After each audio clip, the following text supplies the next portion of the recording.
All right, our numbers are rising because the doors are now open. Good afternoon, everyone, and welcome to today's ATI educational webinar facilitated by GovMates on the topic of key employment issues affecting your bottom line. We're going to dive into all of the really good stuff in just a minute, but I am your event host, Meg O'Hara. I'm the Director of Engagement for GovMates, and I'll be monitoring the Q&A and kind of facilitating the chat and things like that for today's discussion. For those who might not know GovMates very well, we are a technology scouting platform connecting small and non-traditional businesses with systems integrators and agencies who are seeking innovative solutions to their federal challenges. We provide matchmaking education like this, resources, and more for ATI and our ecosystem. So, to get us started, I'd like to provide you with a few participation reminders if this is the very first time that you're joining us or if it has been a while. First things first, remove those distractions. We're going to keep this to about an hour, so you can silence your cell phone, and this is a perfect excuse not to get back to somebody whose team's messaging you. Close down your tabs that are open on your device and try to stay out of your email if you can. Again, great excuse. Sorry, I'm on a webinar. Have to pay attention. We encourage you to be active here in the chat. You should see a Q&A and a chat box down at the bottom. It should be, I think, on the bottom right of your screen. If you will give that chat box a quick test run, we'd appreciate it. If you have the option, you can either choose everyone or hosts and panelists, and that should allow us to see you. Let us know where you're joining us from today. If anybody is joining from like a super awesome Caribbean place, like I'm really jealous, but let us know that too. We will be taking audience questions. So like I said, if there's something that is relevant to the group at large, we'll be able to touch on it. If your question is a little bit more nuanced, we'd be happy to provide you a way to connect with our presenters for a more in-depth discussion after the presentation. So if, just in case, something doesn't come through because you've asked it, it's not because we're ignoring you, it's just because it might be a little bit more nuanced. We want to make sure that we work things through. It also seems like the chat box might not be working for some reason. So I will give that a little bit of a test again as I go through here when both Nichole and Sarah are chatting.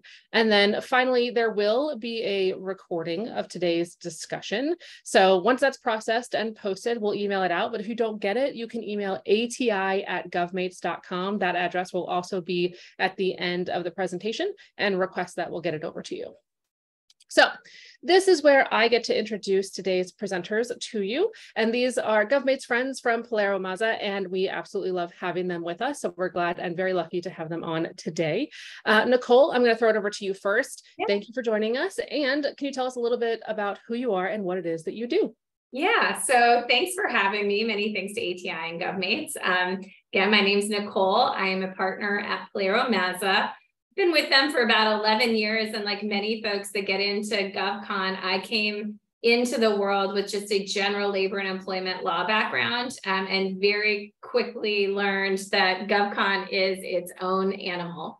And so Sarah and I both practice in the intersection between labor and employment and GovCon, and have fallen in love with it. Although I think for about 2 years, I didn't understand anything. I was like, what is going on? Perfect. You've got a whole bunch of answers. We know that we have come to you guys often with things and questions and all that sort of stuff. So we appreciate that you're here with us today. Sarah, also here with us. Who are you and what is it that you do in the world of PilieroMazza and GovCon? I have the lovely pleasure of working alongside Nichole at PilieroMazza. Yeah, we both are members of the Labor and Employment Group, and I love this intersection between labor and employment meets government contracting. It's nuanced, it's interesting. I come from a labor background, so I actually used to represent labor unions in a prior life. And there's a lot of quirky sort of union issues that also pop up in this world that keep it interesting. And so I'm excited about the topic today just because it's been coming up a lot recently. We've got a lot of CEOs saying, why does this matter? Management saying, well, can't we just do it this way? And so I think it's a good opportunity to sort of address some of those questions and address, potholes along the way. Perfect. We definitely want to avoid those. And like you said, things have been coming up a lot lately. I actually just recorded a podcast for our next season, and we actually talked a little bit about that as well. Just kind of like what is mattering, why does it matter, and like what we need to pay attention to going forward. So as far as our agenda today, we're going to go through several topics relating to employment issues that really do affect your bottom line, classification and wage. Like we said, why things matter, big question, great answers, and then avoiding those pitfalls. So I'm going to turn the talking over to the people who do this regularly. So Nichole and Sarah, it's all yours. The floor is for you. All right. So, as the first slide alluded to, the whole point of this is to talk to you all about what matters and why it matters. And I think in almost every bullet point, we could probably do a 1-hour webinar in and of itself about the topic, if not a full day training about the topic.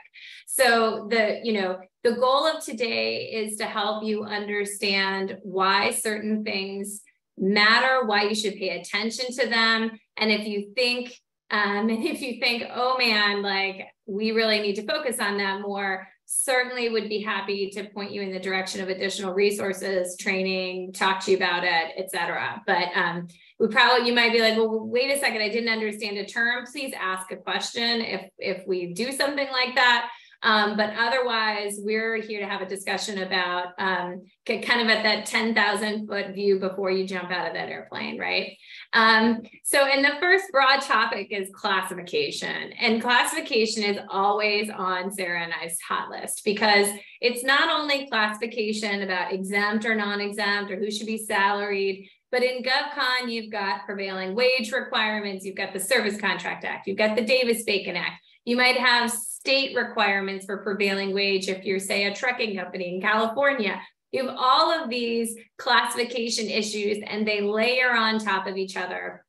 They are by and large one of the highest dollar issues that our clients face if they get it wrong. So most all of our class actions are about not classifying somebody correctly. Most of our Department of Labor audits didn't classify somebody correctly. And we're talking about hundreds and thousands of dollars. And we're not saying, by the way, that classification is easy, right? It's not easy, right? If it were easy, companies wouldn't have these issues. It's not like every company out there is inaccurately classifying on purpose, right? But it's hard to do. So you need to have a process to do it. And the first thing that we always tell our folks is make sure you understand that classification is not an HR function alone, right? Most of the time, and Sarah can speak to this too, most of the time clients, HR folks will come to us and say, well, my employer bid on this contract and then they dropped onboarding into my lap and they said these folks have to be salaried, but I don't think they're salaried and they weren't salaried on the last contract. So what do I do here? And then the pricing people are saying, well, if we change the classification, we screw up our entire pricing strategy. So how do we handle that? We have a pricing strategy that includes classification and HR. And that is just critically important, especially as the Department of Labor starts squeezing classifications more and saying less people should be exempt and more people should be non-exempt hourly. Sarah, what's the difference between exempt and non-exempt quickly for folks that might be not aware? So you might be more familiar with this distinction between hourly and salary. Generally, your salaried folks are going to be your exempt folks, and those are the individuals who are not entitled to overtime. If you have non-exempt individuals, those are going to be generally your hourly folks who are entitled to, time and a half for any hours worked over 40 in a work week, or if you're in California or Alaska, any hours worked over 8 in a work day. So those are the big ticket differences, but they do make they can have a really, Nichole alluded to this, big impact if you get it wrong. Because if you have folks who are classified as exempt, they're working 50 hours a week, maybe they're working 30 hours a week. Maybe you're not keeping as close track of them depending on what kind of contract they're on. But at the end of the day, if you get that classification wrong, DOL has the authority to go in and say, you owe overtime to these individuals, you got them classified incorrectly. And it really racks up, especially if you're in a service contract act world, where it's not just that you're looking at the question about overtime, but all of a sudden you have questions about, were they paid the prevailing wage under the wage determination? Were they provided with the, bells and whistles and H&W that's required, that needs to be broken out? And it really can create a big headache. And so there's generally two ways. I don't know if this is getting too much in the weeds, but I'll make it really brief. There's two ways to evaluate whether someone's exempt or non-exempt. And you're looking at basically whether they pass the salary test, which means, are they paid the same amount each week? And do they pass the duties test? And the duties test really is a little bit tricky, and you want to be running through the different scenarios to make sure that their primary job duties satisfy those requirements. The important thing to remember is not just HR and your pricing folks, right? It's the people, the managers on the ground who are assigning duties. And if someone suddenly gets, a little bit less responsibility or a little bit more responsibility, it's important to keep track of that, because you want to make sure that you still keep people in the right classification. And so it's really a full team effort. And it's not just one of those annoying HR things you want to check the box. It could really have a big impact at the end of the day from a compliance, especially as states are cracking down, DOL is cracking down. Some states have different requirements. So for example, in California, if you have folks out there, they have a different salary threshold for the dollars that you have to pay someone in order for them to be exempt. If someone falls under that threshold, I don't quite remember what the amount is, but I think it's in the 60,000s at this point. Yeah, it's high. It's high. It always catches contractors by surprise. It does. It's like, what? That's insane. Washington State too is high right now too, I think. So yeah, New York has some. There are a number of states that really change the rules a little bit. And there's rumors that DOL is thinking about increasing the amount as well. And so it's just important to keep track of those, because a little bit of a change could throw everything off and cause a lot of headaches.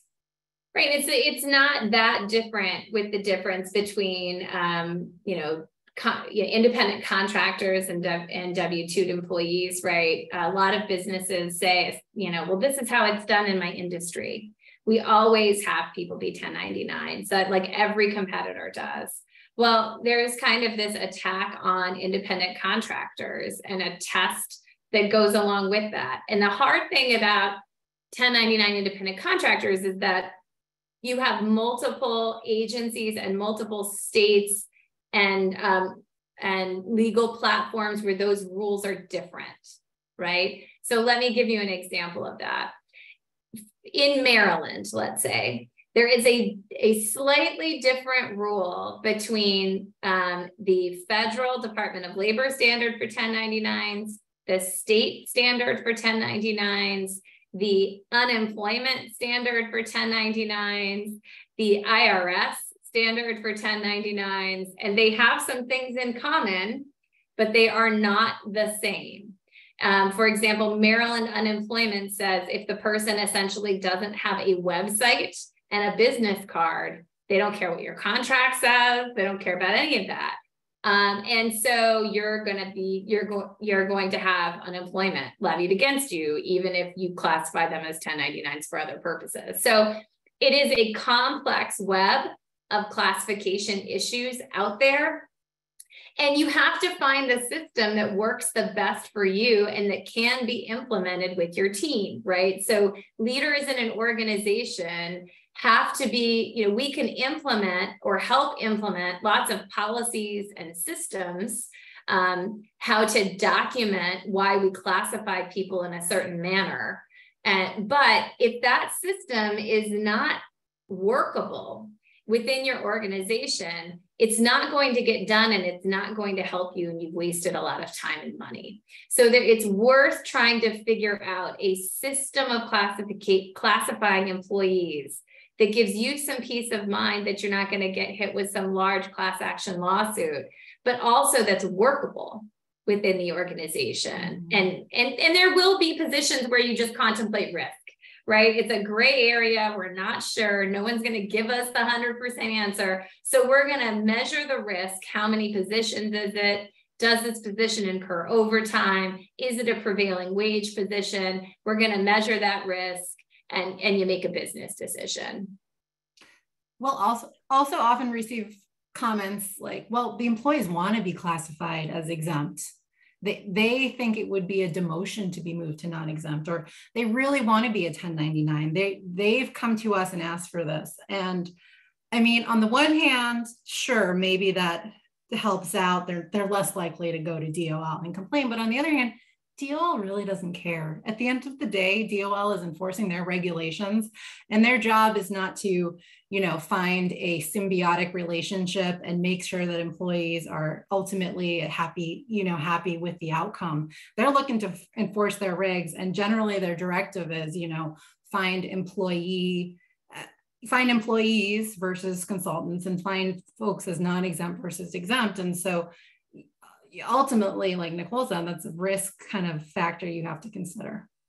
Yeah, someone asked a question about the Maryland standard for unemployment versus, I didn't repeat the entire standard because there's several of them, but the unemployment standard is very restrictive. And it basically means like this person has to advertise, they have to be incorporated as a business, they have to, they're going to ask for business cards and websites and how that person advertises themselves as a business. And then we have a really great question, Sarah, that just came in regarding the federal government subcontracting rule. Are 1099 subcontractors? Oh, this is a great question, because I actually know the answer. It's probably going to annoy some people on this webinar, but yes, they are considered subcontractors. This came up a lot. If you guys remember the COVID vaccine mandate from yesteryear. Yes, exactly. From yesteryear, days gone by. This exact issue came up all the time because, folks were saying, well, I have 1099s. Do I have to flow this down? They're just consultants. And the answer is yes, they are considered subcontractors. And so whenever you have a 1099 that's performing work on a government contract, technically you're supposed to be flowing down those flow down provisions. Just like, and if you are, let's just say you're working on a set aside contract, unless those 1099s are similarly situated, you're going to have a limitations on subcontracting problem if you subcontract all of that work to 1099s, that labor to 1099s that aren't similarly situated. If they're similarly situated, they can count toward your 50%, but if they're not, they count against it. Yep, absolutely. Union workforce questions. We weaved this one in because, if you see a collective bargaining agreement in a procurement and you've never worked with a union before, you should probably phone a friend, use a lifeline, like before you get into the business, because there is some lift there in understanding how this works. But union classification, often unionized workforces are also SCA, Service Contract Act workforces, not all the time, but a lot of the time in government contracting anyway. And so they tend to be non-exempt type positions, not always, right? And so you want to be careful about how those classifications in a collective bargaining agreement will line up with the actual work that's being done. And so there are unique classification questions that come with unionized workforces and what classifications are in a collective bargaining agreement and what they mean and how to do it. So it's just a highlight there. And I think before we moved on, we got one more question that talks about 1099s and EINs and, all the numbers that go with the business, all the fun acronyms. What I will say is just because they have an EIN or they are incorporated or have their own business doesn't mean an agency is going to say, yes, for sure, they're a 1099. So clients will ask us all the time, well, I make sure that all these people that are 1099s have their own business, they have their own EIN numbers, they have their own DUNS numbers, they have everything they're supposed to have. They have a contract with all the bells and whistles. That is not in and of itself going to get you off the hook. Most of the tests, particularly the Department of Labor and the IRS tests for 1099s are, how economically dependent is the contractor on you for work? Do they have the ability for profit and loss in their work? Are they using their own equipment? Or are they sitting alongside an employee of yours or a government employee 40 hours a week and they've been working for you for 5 years? They don't have any other clients. They don't advertise. They don't, those are the types of substantive questions that are going to be asked by the Department of Labor. And unemployment or the IRS might ask similar questions, but for some of these agencies, they also double down and want to make sure they're advertising, that they have other client sources. They want to know the duration of the engagement. Is it a short or long duration? But, I think the takeaway from here is that this is a state, federal, and government contracting issue that you should be carefully considering how you classify folks as 1099s versus employees. And as Sarah said, you always start from the default that a worker that works for you on a statement of work should be paid hourly and should be an employee, unless you can, with a straight face, without laughing too hard, put them into an exempt category, a salaried, or put them into a 1099 category, dependent on the states you're in and what type of contract it is and the federal government rules. Mm-hmm. I'll also add just really briefly, well, 2 things. I saw there was another question in the Q&A. We've got the chats going, we've got the Q&As going. So I want to make sure that we address this question, which is about general classifications issues that relate to IDIQs and GWACs and mapping labor categories to, descriptions in the contract. And that's that's also an important piece of this. Generally, when you're worried about labor and employment laws, the real question is going to be with respect to, have you properly classified them under the FLSA? Have you properly classified them under the prevailing wage requirements? But also you want to make sure that your bids are accurately reflecting the work that's going to be performed just from a business perspective, because you don't want to, underbid some labor category and have it actually require more effort and work. And so it is really important in those contexts to have someone who is familiar with the job that's being performed or ask the right questions during that Q&A period to make sure you have the information you need. Or if you have a GSA schedule classification, you need to make sure that the work aligns and that you can properly, bid that work based on your scheduled positions, if you have positions in a schedule. And finally, and then we will move on because I think we could probably spend our entire hour on this topic if we wanted. The other thing to just note is sometimes you look at a description, the one paragraph you get plus intel in a statement of work, and you are like, what do I do with this thing, right? And then you decide, well, based on what I know, I think it's an exempt professional role doing X, Y, and Z. And then you get on site and you find out that the contracting officer or Corps wants this work to be performed differently.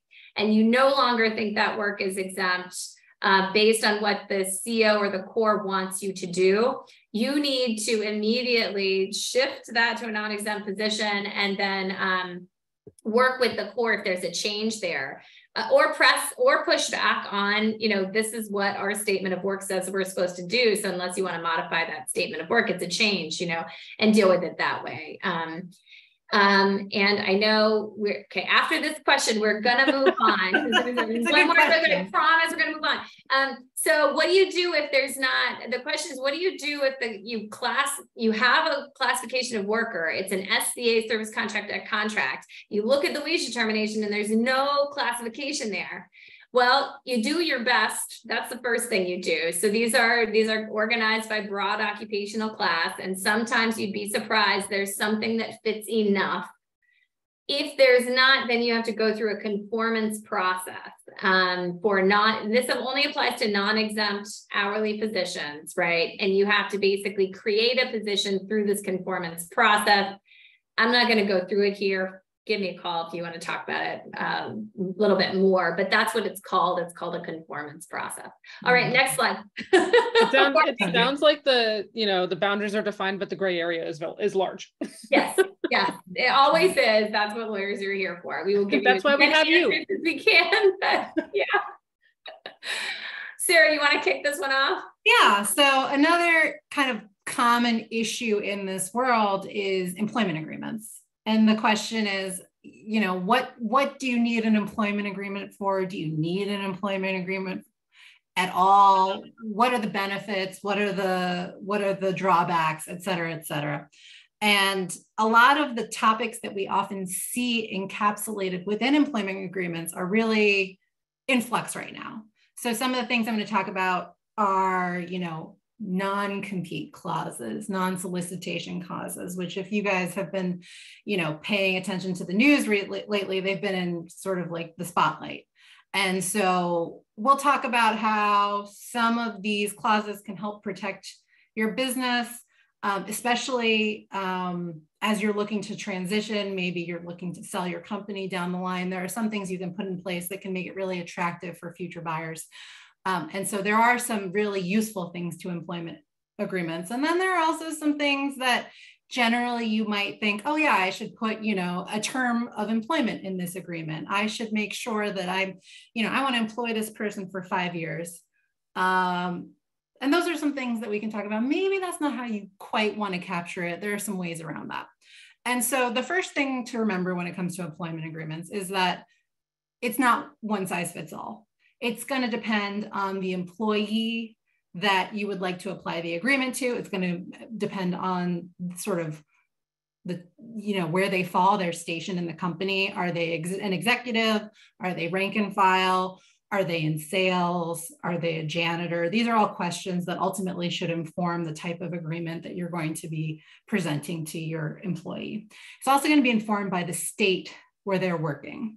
We often have clients who say, well, I just want one employment agreement. I just want something that's going to, protect my intellectual property, make sure that employees aren't, taking my confidential information, make sure that they're not taking my clients. I just want something that fits everyone. And we say, we could do that. However, there are some risks because states, there are a lot of multi-jurisdictional differences when you're looking at the 50 states. And it's not just with respect to non-competes, it's with respect to all types of kind of quirky employment laws. You've got a lot of different sick leave laws out there. You've got drug testing laws. And so it's always important to remember where the actual work is being performed, because that's going to inform the type of agreement that's enforceable and the type of rules and bells and whistles you can put in there. About like, what do we really need in there, right? Like an executive employment agreement that might include like an incentive comp plan is much more highly customized than I just need kind of a basic confidentiality agreement. I don't really need non-compete. It'd be nice to have some non-solicitive employees or customers. I don't do work in California. So when we get those requests, we're going to ask you, for the list of states where you currently have employees, we're going to have a discussion about what your goals are, right? What carrots do you have? What sticks do you have? And, where are you at in the employment? Is this going to apply to only new employees? Is it going to apply to people that are already there? Because certain states have quirks about when you can impose some of these restrictions on folks. So it does require a discussion regarding, what your goals are. I would highly suggest against just like grabbing the agreement that you got from your pal at a bar at the conference and just implementing it, right? Because again, your work might be different.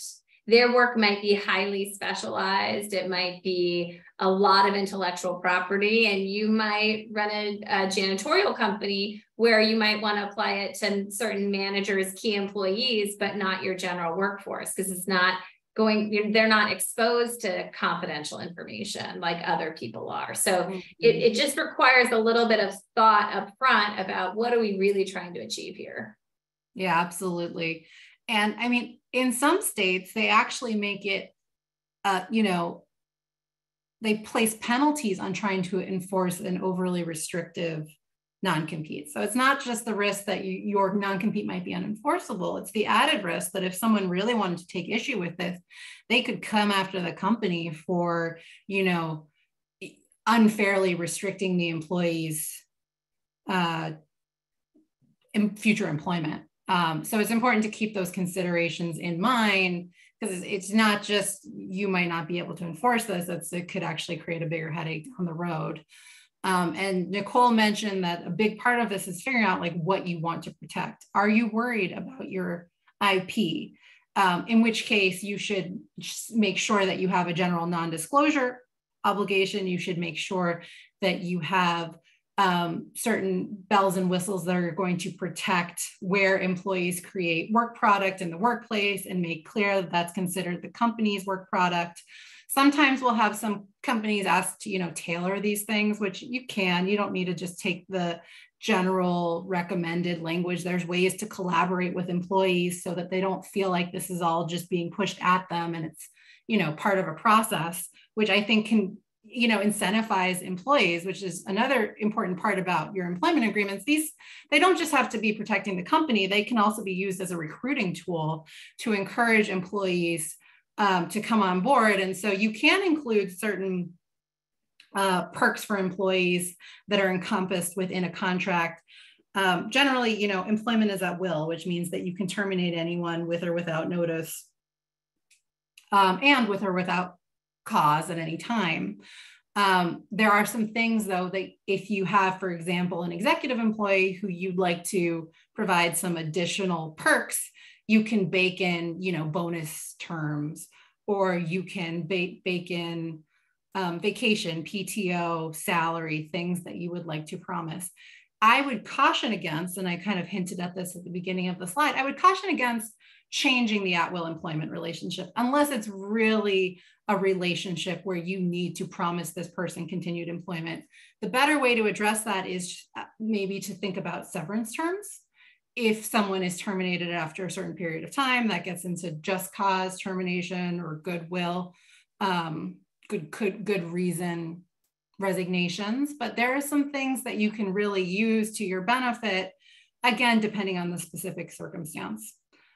So this is important because it not just provides that stick to protect the company, it also provides the carrot for the employees if they want to see certain things encapsulated within an agreement.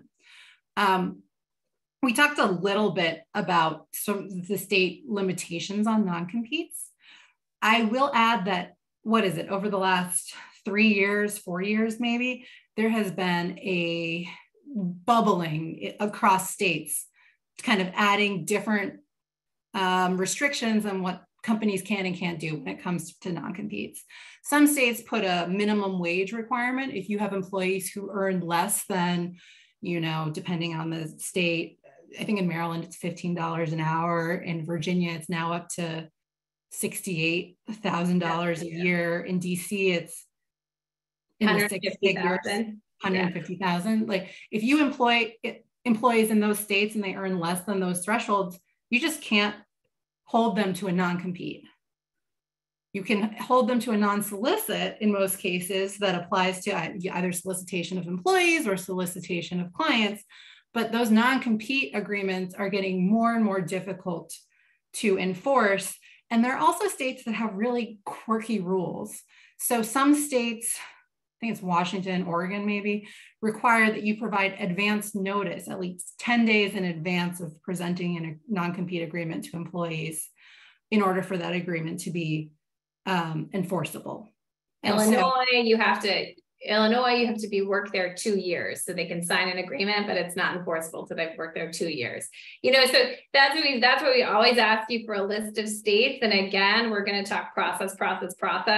If you might have an executive employment agreement with your executive team, and then just have like an NDA with a non-solicit for your managers, maybe sometimes your rank and file employees, if you have confidentiality requirements are pretty standard. We did have a quick question that I always like this question about at-will states, because I think there's some confusion over what it means to be an at-will state, right to work state. They all get confused, like all these terms, right? There's really only one state that I would say is like not necessarily at will that I can think of, and that's Montana. Montana doesn't let you have at-will employment. All other states have a concept of at-will employment, meaning if you don't, Sarah said it earlier, if you don't have employment promised for a period of time, then the employee is considered at will and can be terminated without cause or notice, assuming they're not being discriminated against or they're whistleblowing or any one of those things, right? That kind of gets in the way of the at will doctrine, right? And so there is that is separate and apart from concepts of right to work and union stuff. That's all union stuff that's over in union land. So right to work has nothing to do with at will. It's completely different concepts. And you can change the at-will nature of employment by, say, executing an employment agreement that has a certain term, right? Like this employment agreement lasts for 1 year. The way to get around that is to say, either party can terminate this agreement at any time. Termination of employment terminates this agreement. And then you have the other pieces in there. That's why I don't tend to get too into the weeds on like, your salary is this. That can be in the offer letter, that can be adjusted year over year, right? We want a document that can survive with you. It also means to the question that you can have employment agreements even if you were in a state that recognizes at-will employment, right? Like those two things can operate together. One has really nothing to do with the other. Whether or not you employ people at will and whether or not they have a contractual obligation not to solicit your employees or compete with the company on a very limited basis. Again, all of these restrictions are going to be very narrowly tailored, and their enforceability is highly dependent on the facts of any particular situation. So even if you have the language perfect, if your facts are terrible, you're probably not going to be able to enforce it, but to the question of can you have an employment agreement in an at-will state, the answer is yes, you absolutely can. And it can have restrictions. It's subject to whatever state law you're in. So, the takeaway here is they're important, right? Because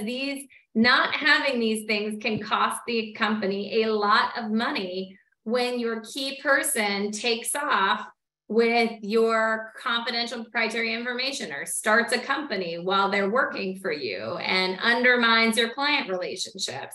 And there are other concepts in law that protect you, right? Duty of loyalty and state and federal trade secrets laws. But this is another tool that we have to get into court quickly, to enforce agreements, to get attorney's fees if we have to go after someone for violating these agreements. It's really expensive stuff. And this kind of stick can be very important, especially we're talking about BD folks, C-suite folks, leadership, so worth dusting off what you've been using for 20 years or 15 years to see if it's still enforceable in light of all of these changes that have been going on. Should we go on to the next slide? Yeah, let's do the next topic. Okay. I think you hinted to it a second ago, so it's a good transition. Yeah, so offer letters, I think, are overlooked, but they're really important, right? So offer letters are going to they're the first thing that your prospective employee is going to see that sets the tone for the culture of the company, what you're offering them, and kind of what those initial terms and conditions of employment are going to be. And what we sometimes see is you have maybe a standard offer letter, contingent offer letter that goes out to your rank and file folks, it looks great. And then you get your unicorn applicant for this position that you've needed to fill. This is going to let your company take off. And then someone customizes that dang offer letter. And they customize it to include things like bonus terms and sign-on bonuses and severance provisions and non-compete provisions. And they try to make the offer letter into a contract we do not want our offer letters to be contracts. If you need a contract, attach a separate document to that offer letter. Have them review an offer, a contract of employment separate and apart from that offer letter. Your offer letter is supposed to set generally at-will employment, generally say that it's not a contract. You don't want terms in there that indicate that it's a contract. You want to, because inevitably what will happen if you do this, maybe not inevitably, but it happens a lot. It's happened enough that, yeah, it might. That person either day 5 is a train wreck and you got to get rid of them, and you have no way to recapture that signing bonus that you agreed to pay them on day 2, right? And so you're out your $25,000 that you agreed to pay them, even though they're a train wreck. You might be stuck with some sort of bonus comp. You might, they might try to enforce that contract against you because they're going to interpret it as a contract, and it has contract language in it. So we generally say, look, this is a contingent offer letter. It's contingent on either award of the contract. It might be contingent on successfully passing a background check or achieving a security clearance. It's going to have information on there about, being authorized to work in the United States, that this is an at-will position. These are very, very critical components. Sarah, do you want to tackle why we would have anything about the WARN Act in the offer letter section? Like, yes. What are we doing there? And what is the WARN Act? So the WARN Act is essentially a requirement that when you lay off a certain number of employees, over 50 federally, some states have some different thresholds, 30. But generally rule of thumb, yeah, I think there's like 25 maybe in some states. But generally the rule of thumb, if you're laying off more than 50 employees, there are some requirements that kick in under the WARN Act that require you to provide notice of the layoffs basically as soon as possible, and to both employees and to different employment agencies. And there's really strict requirements when it comes to timing. And these requirements will kick in even if you lose a government contract. So let's say you're the incumbent contractor and you are closing out your contract for whatever reason. Maybe you're no longer eligible for the follow-on contract, or unfortunately, maybe you lost the bid. And so all of a sudden you're in a position where you need to lay off your 100 employees in the next, month. There is actually a loophole for this requirement if you make clear to employees performing work on contracts that this is only for they're still employed at will, right? But this contract, the anticipation is that this contract will only last, 1 year, 2 years, 3 years, 4 years, whatever the expectation is. And so if you are including certain special WARN Act language in your offer letters, that might get you out of this requirement to, send advance written notice to the employees and send advance written notice to the employment offices, which can just make your life a little bit easier. Right. So for example, let's just say, even if you bid on the recompete, your last year of the contract is ending, the new contract, follow-on contract has not been awarded yet, but you know that your last option period expires in 30 days. And you think you might get extension, but you don't know if you're going to get the extension. Technically, you have noticed that though you have reason to believe that those employees will have to be laid off in that 30 days, right? And so if you haven't given proper WARN notice under state and federal law, you could, the penalties for failure to provide that notice are significant, significant amounts of pay and penalties, and can be very costly. Or you're in a position where you have to notify employees and they start finding other jobs because they're freaked out that they're not going to have a job, right? And then you have to give them notice that they're going to be laid off in a certain amount of time. So if not all contracts are necessarily good candidates for these offer letter notices, right? Sometimes it doesn't make sense. but it can make sense for a lot of contractors. So it's worth exploring whether there's language you can add about the duration of a particular engagement. Mm-hmm. I'll also just add really quickly, under certain prevailing wage laws, there is an obligation to include a notice of, the prevailing wage and the fringe benefits and the labor classification. So it's a good opportunity to make sure that you're complying with those notice provisions in those, like, for example, SCA offer letters. Yeah. We recommend our SCA offer letters. We recommend that you not only have the classification that you call them, but the SCA classification in there, their general benefit requirements, things like that. And general public service announcement that DOL is finally supposed to be issuing their final rules on the non-displacement of qualified workers regs, which are reincarnated in the coming, weeks. We'll see as soon as there's a FAR clause. So just keep that on your radar as well. There might be additional offer letter requirements in that context. Yes. All right, next slide. For this one, employee agreements are not one size fits all, but cover letters should be pretty cut and dry and not a contract. Not a contract. Exactly. There are occasions where you may have to customize an offer letter, but you want to be careful about, we'll pay for all of your moving expenses. And then all of a sudden you get a $40,000 bill from a person who moved from wherever. Yeah. They're relocating from overseas versus right. the next state over. I get it. Okay. Thank you. There was one quick question that I think we can address really quickly. It says, if it's a layoff of less than 15 employees, can you still make a complaint? Under the WARN Act, it's not going to go anywhere. I mean, people can always complain, of course. There's plenty of complaints out there. I think it's minimized if there's a successor contractor coming on board, and it's ultimately, not going to blow back on the company who's laying off the employees in that circumstance. Yeah, it's not usually going to be a WARN Act issue, right?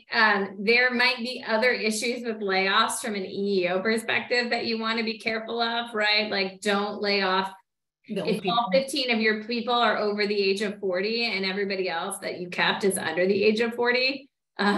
That could be a problem for you under the ADEA, right? So you always, when you're laying off a number of people, you always want a gut check to make sure that you didn't inadvertently impact a protected class of people, and do that check. But it shouldn't be a WARN Act issue at all. So yeah. The importance of handbooks. I feel like they get a bad rep, but handbooks are actually very useful. They are a great tool for companies to, CYA in some circumstances, and also just to put people on notice. I think it's safe to assume that very few employees read the handbook cover to cover. There are some out there, but there are some really important terms in there that you want to make sure your handbook has. Some states even require that you address certain issues. So it's not just a best practices recommendation. It's state laws sometimes do touch on these things. So again, we've been drumming this a lot, but states vary. And so it's important to know not just where your company is based, but in this world of a remote workforce, where your employees are performing the work, especially if you have more than a handful in a particular state. I mean, there are some states where the requirements, California, kick in generally at just one employee. They just love to just rope you in, like, aha, you had someone working remotely for 6 months. You're tagged with our requirements. But it's important to know where your workforce is performing the work and be familiar. And there are some really big issues that we generally look through when evaluating where the work is being performed. The first thing that's generally going to come are those sick leave requirements. I'd say there's about, 20 states by now that have different sick leave requirements. And these are generally separate and apart from those executive order sick leave requirements you might have on your SCA or DBA contracts. These are state specific requirements. For those of you who are saying, well, I'm a federal contractor, why do I have to worry about the state laws? Unfortunately, that's not how it works. You're bound by the state laws, you're bound by the federal laws, you're bound by the rules for federal contractors. Lucky you've got a trifecta, and sometimes there are even local laws you have to worry about. So for example, in Pennsylvania, there's no state requirement to provide sick leave to your employees. But in Philadelphia, there is. And, you know, the same thing applies to a lot of those big cities you might generally expect. It's important to check if you have someone working in New York City versus New York, it's going to be a different requirement. San Francisco has its own rules. LA has its own rules. So it's not just, unfortunately, you stop at the state, you kind of have to boil down and drill down into the local requirements as well.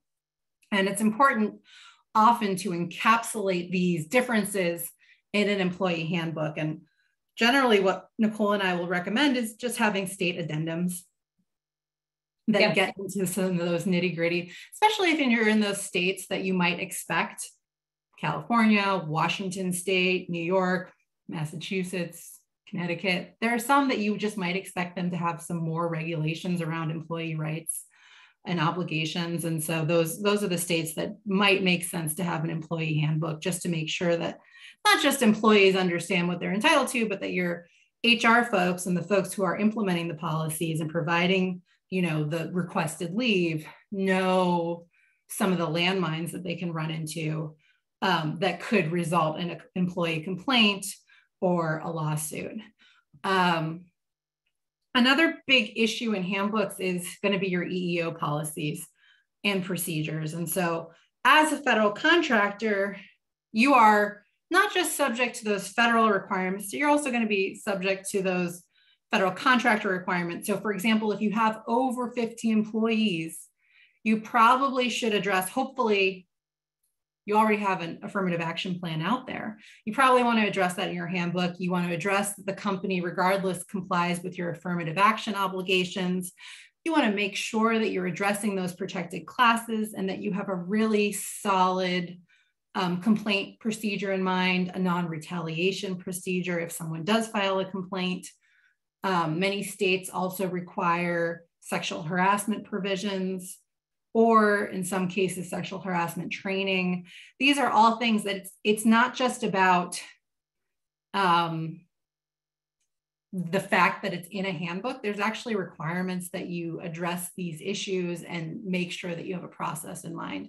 Because when you have a process, let's just talk about, in the event, knock on wood, hopefully this doesn't happen, but in the event that an employee does complain, you want to show that the company had all of the right processes and procedures in place to ensure a strong investigation, to ensure that there was no retaliation, because that really goes a long way. The first attachment that we include in an EEOC position statement is going to be that handbook that says, see, we make clear to all of our employees that discrimination is not acceptable. And they know where to complain, and they know how to complain. And by the way, they didn't do that. You know, they may not read it or remember it the first day they started working for you, but that's what they had at their fingertips to reference the first time they had an issue, not after we fired them for performance issues, but when they first knew that, or had a suspicion that they had a disability, needed an accommodation. We told them, we gave them the roadmap. Right? Yeah, exactly. We got a question that was sort of asking about, can you provide more than what's required by state law? Absolutely. It is a floor, not a ceiling. And so if you've decided that you want to be more generous, whether it's to recruit employees or retain employees, go for it. That often, most states allow you to use, for example, PTO instead of sick leave. And that will generally, your PTO policy, assuming that it hits the right requirements and provides leave for the right reasons, will satisfy most state law sick leave obligations. There are some considerations you got to look at. You got to make sure that people generally vest or are able to use their sick leave as of day one. Some states allow for a probationary period. I think Maryland's one of them, don't quote me on that, but other states require that you have access immediately. And you also, again, got to remember your federal contractor obligations under the sick leave EO if you have folks who are, you know, bound by that. And if you have SCA point, folks, I have to say this, don't combine your sick leave and vacation into a PTO policy. Just don't do it. It's a bad idea. I'm not going to get into the details now for why, but it's not permitted under the regs. And the other thing I'd note is it's not just the amount, it's not just the number. There are a lot of different components of sick leave laws that you have to look at together. So there's cap, carryover, whether certain things have to be paid out or not paid out, et cetera. I don't think I would make any sort of statement in a state addendum that says that your policy is more generous. I just wouldn't even include that in the state addenda. The only thing I put in the state addenda is what I'm required to, or what differs from the normal handbook. So if I'm meeting the requirements of sick leave in a given state, I may not need an addenda for that state, right? I might be fine. But if the jury duty, let's just say, is required to be paid in a state, and I don't generally do that for my other employees, I'm going to put that in an addendum. That's what we mean. You don't necessarily have to I like handbooks that are 30 pages, 50 pages max. I do not think you need a 112-page handbook. You can normally get there if you're focused and really think about what you need in a kind of a succinct way. And I understand a lot of people put telework agreements in there now. They put a lot of stuff in there, and that's okay. But I think we just need to think about, we don't need to repeat every single piece of legislation unless we need to do it. I'm very quick. I know we're running out of time. So drug testing, the only thing I'll say about drug testing is there are certain states that don't allow you to make pre-employment decisions based on the outcome of a drug test. And you're thinking to yourself, marijuana. Why? What? Sorry, what did I say? Specifically marijuana drug testing. Other drug testing still okay, but marijuana. Yeah. But the point is that you may want to reconsider pre-employment drug screening unless you have safety sensitive positions or positions that require it. Our position is that the Drug-Free Workplace Act does not require pre-employment drug screening unless the contract requires pre-employment drug screening. It does require you to have you can't use while working policy, and you cannot distribute while working policy. And if we test you because we have reasonable suspicion, we are going to have to report to the contracting officer, and you might get fired, even though you're going to tell me on Saturday when you weren't at work, you were smoking pot. It doesn't matter. If I have reasonable suspicion and I have to test you, there's going to be a consequence. But it runs into all of these ADA issues, state law issues. It's reconcilable. Another thing you should just be dusting off and taking a look at, given it changes in the law. Mm-hmm. Let's go to the next slide. I think it's a quick one too. Go for it, Nichole. Okay. Key here is don't do something just because the incumbent did it. Okay. Just because everybody on the incumbent contract told you that they're classified as exempt doesn't mean they're exempt. Just because they told you that the work was handled in a specific way doesn't mean that's how the new contract is structured. So Intel is great, but don't over rely on it. If the terms of your contract say something different, if employees are not performing the type of work that would be expected of an exempt person, if they're all independent contractors, but they were just classified independently, that prior contractor isn't indemnifying you for their mistakes, right? So you are still the contractor of record. You have to do all this stuff to protect yourself. And to make sure that, that you're not going to incur very, very costly mistakes that could cost you hundreds and thousands of dollars. Citizenship, don't assume they're all citizens. They might not be. Still got to do your I-9 stuff and your E-Verify stuff and all that jazz. So there are you have, as contractors, you have labor and employment plus, right? It's what we like about it and what you probably hate about it, because it's really interesting to us, but really complicated for you. So, and with that, I know we have 2 minutes left and I don't want to run us over. So,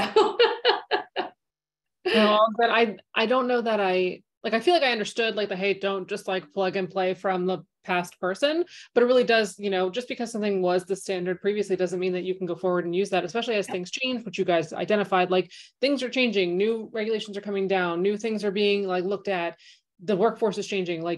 Just because you did it that way 20 years ago does not mean it's going to fly today, nor has it probably been flying for the last 10 years. You just didn't pay attention, and ignorance in this case is not bliss. Nail on the head. Correct. Absolutely. Yeah. Correct. I know that we've had a great number of questions today, so I really appreciate everybody who was able to kind of like pop in, get their questions in. If something comes up post-event and you have a question, you can always email either myself or ATI@govmates. That's also the great email to use for the replay. If it doesn't show up in your inbox as soon as you would like it to, it takes about a day for processing. We should probably get that email out to you tomorrow morning, just in case.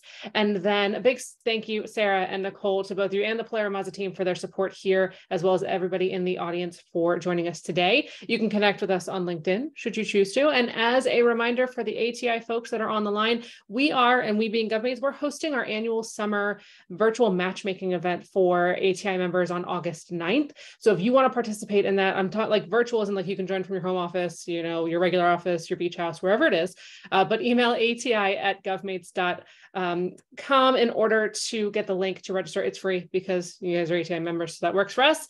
And if you need more information, I'm happy to share that. Like I said, if you have additional questions post-webinar, let us know. We'll be sure to get you an answer as soon as we can. Hope you have a great rest of your week.